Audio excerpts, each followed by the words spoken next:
Okay, I'm going to make a little video about the new 4-axis multi-purpose card and how to build it. We'll start off with just the really basic functions and then go up from there. The card will normally be delivered with this DB9 card already pressed on there, and the reason for that is because depending on the exact manufacturer of this particular connector, sometimes it can be a little bit difficult to get on. So we had some feedback from our customers about having problems with that, and so we've just started putting that on there in advance in order to avoid any problems. I'm going to show you how to put it on there just in case it comes off, or if you decide to buy just the board and then you're going to put your own DB9 solder tail on there. Just to be clear, this option is for the use of this board with a parallel port cable. So the board comes with this option, which is a cable, and then this. So if you purchase this option, you get these two parts in addition to this board. So what we're doing here is a little trick so that we don't use up very much board space. They do make, you know, DB25 connectors that plug through a board, but this is a little trick that I saw somewhere and I really liked because it takes up so little space on the board and it is mechanically very, very, very secure. So most of the connectors that we supply with the kit will slide on really pretty easily. What you want to do though is make sure that you get the pins lined up. I don't know if you can see that. Hopefully you can on the camera. That is not right. Okay. If you turn it around this way, this is right. Okay. Because the pads are different on one side than they are on the other, right? If you look at the back of the connector, there's a different number of pins on the top row than there are on the bottom row. So you have to make sure that you get that lined up correctly. Just kind of start it on one edge, and then you can kind of wiggle it down like that, going back and forth until it's on there nice and solid. It doesn't have to be lined up perfectly, but just good enough. And then you're just going to solder each one of those pins along the way, and you should be good to go. Sometimes though, especially if you buy the DB25 connector separately, what you'll find is that it's really tight and very, very, very, very difficult to get it on there. So in that case, what you want to do is just take a file and scrape off a little bit of the edge of the board there, like this. The idea being to just give yourself just a slight ramp. I don't know if you can see, there's hardly any difference there at all. But with that slight ramp then, I can go ahead and line this up, again keeping just one side on there, and rock it back and forth a little bit and get it on just fine, certainly enough to be able to go ahead and do the soldering. Okay, so I'm going to go ahead and use this particular connector. For some reason the particular source of these connectors put the row a little bit closer together, so it's a little bit tight. No big deal. Make sure that your soldering iron is nice and clean, and I'm doing this soldering using an extremely old soldering iron that I happen to really love. It's a Wall ISO tip from the Wall Clipper Corporation of Sterling, Illinois. These were made back in, I think, the 70s. They are not new technology by any stretch of the imagination, so what we're going to do is just get that in there and then put some solder behind it. Now, I don't know if you can see this, but I'm actually putting the solder in along the side of the pin. So I'm touching there, and then I'm soldering underneath around the back of the pin, because what we're trying to do here is actually not fill up. We're not trying to fill up the solder tail cup. We're trying to fill in between the solder tail cup and the pad. And so doing it this way works pretty well. You can see the solder wick underneath the cup. Oop, there I touched the soldering iron instead. And then up into the pad here. Sometimes I mess up and get it inside the cup like I did there. That's fine, not a big deal. You just go ahead and touch the pad and let the solder kind of wick in underneath the pen. Okay? Pretty easy stuff. Now this particular soldering iron is temperature controlled. You may be able to hear it clicking. Has a little light right there, that will come on and off with the thermostat. But what I've done is I'm just trying to simulate the worst possible soldering conditions and show you how to compensate for those. So what I've done is I've actually run the temperature adjust all the way up on this. It's as hot as it possibly can be, and the idea there is to try and simulate a non-regulated iron. And the idea is just get on and get off within a few seconds. Okay? So get on, get some solder in it, and get off. Now what I'm doing here is I'm going down one pin at a time, which is how most people would solder. And for this DB9 solder cup, it really doesn't matter. But there is a much better way of doing this, especially for components that are a little bit temperature sensitive. And when I solder on the header here in a minute, I'm going to show you exactly that method. What I would do in that case when I'm soldering on something that's temperature sensitive is not solder the pins in order, but instead bounce around, kind of like a binary search pattern. I'd do the one in the middle, and then do ones that are a quarter of the way from each end, and go through that way. Okay, so now I'm just going to take a little bit of a close-up look at this and make sure that it is soldered well all the way along. Don't see any problems there. It's a little messy, but what the heck? A little rushing. Okay, and that looks good. So now we would be able to take this cable and plug that in there. Plug this end into the back of your PC, your parallel port card, and away you go. At least as far as getting the signals here. And those signals are kind of broken out along this row of pins, from these pins to that row of pins. On this side, not sure if you can see it, but they are labeled for the function that's actually provided by the parallel port pin.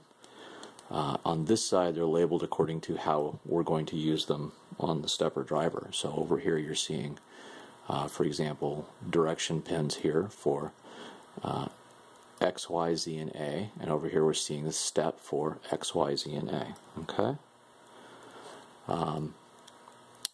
That particular row of pins, because of the addition of this ground and VCC down here, and because of the TX and RX pins, which are not used, they're just empty holes there, can be used in conjunction with these pins right down here to drop this board onto an Arduino if you wanted to, or just to test to verify that you're getting the correct signals. So if you hook this up to your PC and you use a program to switch the pins, you should see these pins changing. This gives you kind of a nice place to look at in order to, hook up there.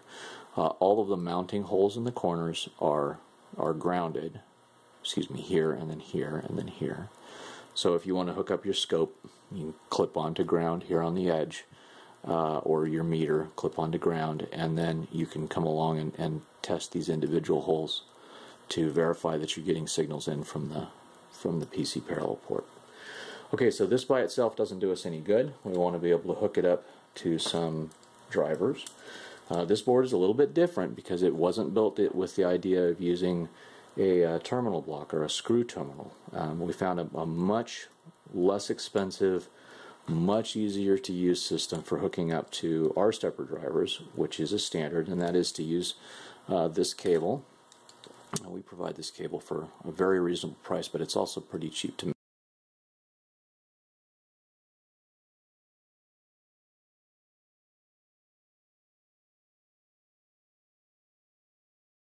and then we plug that into a header. And normally this will come with this header kind of pushed into the cable, and you want to go ahead and pull that out. When you pull it out, you do not want to pull by the, don't pull it from here. Never do that with one of these headers, because that's going to potentially destroy the connector here. So just, you know, kind of work it back and forth from the edges or like this, and it'll come out. Not a big deal. So here's the part that plugs onto the board.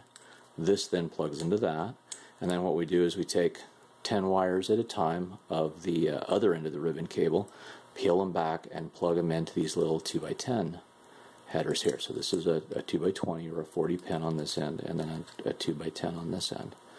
It works really, really nicely, very inexpensive, and quite effective. Okay, so now this is going to plug in here into these middle set of holes right here, which are labeled with which axis they are, X, Y, Z, and A.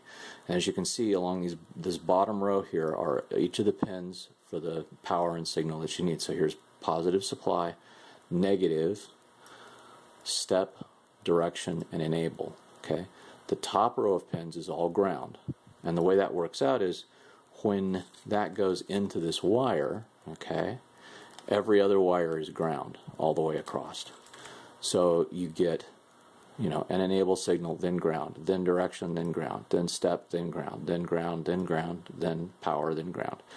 So you have this isolation of a ground wire between each one of the signal wires, and that cuts down on crosstalk and problems and makes the system a little bit more reliable. So this actually installs on the bottom of the board. Okay, I hope we made that clear with the solder mask here. There's a nice little JP3 mark. We always use a square hole. I'm not sure if you can see that. I hope you can. We use a square hole for the pin 1 pad always, and we put a little piece of silk screen around it there to indicate it.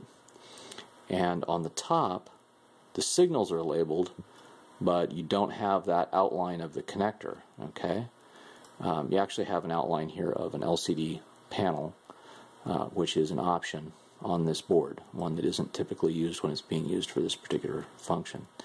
So there's pin 1. Now how do you find pin 1 on this guy? Okay, very difficult to see. I don't know if I'm going to be able to show you that on camera. I've tried with a nice digital camera to get a picture of it, and right there is a little triangle on the side of that connector, and it's just hard to see. I mean, you have to have really good light to see that connector, and they're all made this way. I don't know why. You know, you would think that they would give you something nice and solid.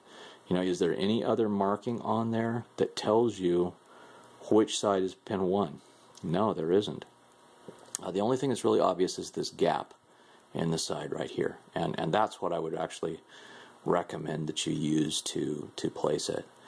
This gap is on the side where pin 1 is. Okay, so as long as you know that on the board pin 1 is here, okay, and you know that this gap is on the side of pin 1 in these 2 rows, pin 1 is either going to have to be that pin or this pin.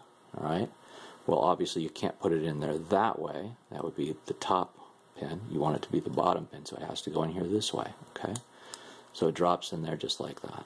Alright, so now that we've gotten through that confusion, and we did kind of leave a there is a little via right there which sort of matches up with the notch on this particular board. It probably would have been smart for us to break the silk screen line there to make that more obvious, but okay, I think I've beaten that horse to death. You know, go ahead and put that in there. Now what happens is you're going to unsolder this on this side, obviously, okay, and as you're doing the soldering, the component is going to want to fall out. Very common issue. So how do you avoid that? Well, first off, you can set it down on something to let the connector rest instead of letting the board or some other component rest. And we're doing this in a particular order. So we put the DB9 on there first. We're going to do this second, so there won't be other components in the way. So what I recommend that you do is just go ahead and hit, whoa, that's hot, one of these pins right about in the middle. You want to get on the pad and the pin, get some solder on there, and then get off of it again. Don't stay on it for a long time. Just get on it, get off. Now at that point you've got the component held on, okay? And then what you can do is put one finger on this edge, one finger on this edge. Don't put a finger in the middle, okay? Because that's the pin that you're going to heat up. Put a finger on either side like this to hold the component in, and just heat up that pin again for just a second. Make sure that your component is all the way in, heat off, hold it for a second to make sure that it's on there, and then you're good to go, okay? So now, I was talking before about jumping around and not doing all the soldering in a particular order. I'm going to try and angle this a little bit to make sure that it's easier to see, which will probably make it impossible for me to solder it. Let's try moving things around here a little. Yeah. So we've soldered a pin in the center here, more or less. So now what we want to do is solder one that's over here, kind of on the edge. And again, touch the pad and the pin both at the same time. Get the solder on, get the heat off. And then we're going to come over here and do one on this part quickly. Okay, and then we're going to maybe do the ones on the end. Okay. And over here on this end. And then we're just going to let that whole edge cool down a little bit. I'm going to flip it over. And we're going to more or less repeat that on this side. Okay. No more than a few seconds of heat at each in each operation, in each soldering operation. Okay. Get on it, get it hot, get some solder in there, and then get back off again. And the only reason for doing this on this particular component is that these are a little bit sensitive to temperature. The plastic that they use in them is not necessarily the absolute best. So it's not really designed for high temperature applications. And so you just have to be a little bit careful. So again, what I'm doing here is just soldering a pen and then moving on to a different area so that we're not letting the heat build up in any one place. Okay? And you know, I'm being a little bit extreme about it, probably more so than is really needed, but just to try and make the point that you can. Okay, see, now I was having problems getting the solder to wet there, but I'm not going to just sit on it. I'll come back to that one in a second, maybe from a better angle, or maybe I need to clean the tip on my extremely old iron, and then I'll come back and hit that one again and get it to wet correctly. There we go. Much better. Okay. And I will probably skip past this part on the video. I'm going to go ahead and solder the rest of these.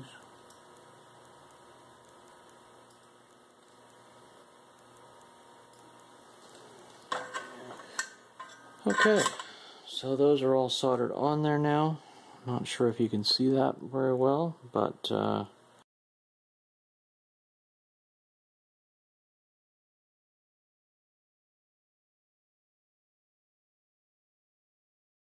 easy to miss a pin there. Okay, and at that point we are ready to go. The basic function of this board as a breakout board is now complete. Wow, that was quick, huh? Solder, or just push this guy in there. Again, you're hooking it up, the cable to the back of the parallel port. One of these goes into each one of your drivers, whether that happens to be a Linistepper driver, which I could have set one out, but didn't think to do so. Or if it's the SLAM driver or the THP 6064. Okay, so here, for example, is the little THP 6064 board. So this guy with the little keyway right there just plugs in right here. You just dress the cable back and you're good to go. Another one here, another one here, another one over here, and you're ready to rock and roll. The nice thing about this system then is that you can mix and match drivers if you want to. So here, for example, is a nice Linistepper version 2 that I think he was 10 or 12 at the time. My son put this one together just to prove that it could be done, and did it absolutely without any help from me, other than a basic lesson in how to solder. So I've probably hooked that up at the wrong angle here. Obviously you would turn this around so that the motor is over here, and so that the driver is over here, and of course you want to mount these to something instead of just having them loose the way I have them here. But so you can hook them up to different drivers is the point. It's a modular system. Alright, and that's enough for this. Now, one more thing just to point out. Why is there so much space on this board that's not dedicated to this breakout function? Well, it was kind of silly to make a board that only had this connector and this connector on. I mean, that just seemed like a waste of time. So we went ahead and added space here for switches. You can hook up a series of 4 push buttons. You can hook up terminal blocks if you want to in those holes. And these are places where you can put in limit switches or an e-stop switch. So for example, you could have 3 limit switches and then an e-stop button on this panel. There is a space right over here for a voltage regulator and terminal block here, so that you can bring in your motor power, and then this voltage regulator will give you the plus 5 volt logic power that's needed at each one of the drivers. Okay, so that you only have to have, the only power supply you need to have then is your motor power supply, because this will then convert the motor power supply to logic power supply for the drivers. All the drivers, of course, need to have logic power supply in addition to the motor power supply. The other options that are available on this is over here. There's a little relay driver. You put in a drive transistor there. There's a back EMF diode, a little place for an indicator LED, and a terminal block here to hook up your relay, and this would be, for example, for a spindle relay. There's a place here for a potentiometer to adjust things like PWM signals. There's a high side current sense terminal blocks there, and the chip solders on right there. There is actually a space here for a PIC microcontroller if you want to put one on there, and for a serial terminal to bring out the connectors.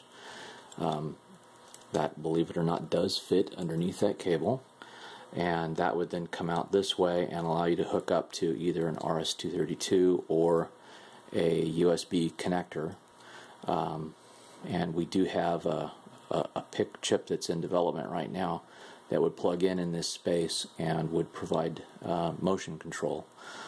So if you want to do something that's standalone that doesn't use the PC, or that does use the PC via USB, that is an option that we should have ready very soon. There's also space right here in the middle of the board for an LCD panel, which hopefully this PIC will be able to drive, and it will allow it to display some information about what's going on and allow you to potentially interact to start or stop jobs down here. So a lot of options on this one particular board. It wasn't worth making a board just for this connector and that connector and nothing more. So we went ahead and got a little bit crazy with it, had a little bit of feature creep and some fun, and we will talk about all of that in another video. Thanks for watching. You take care.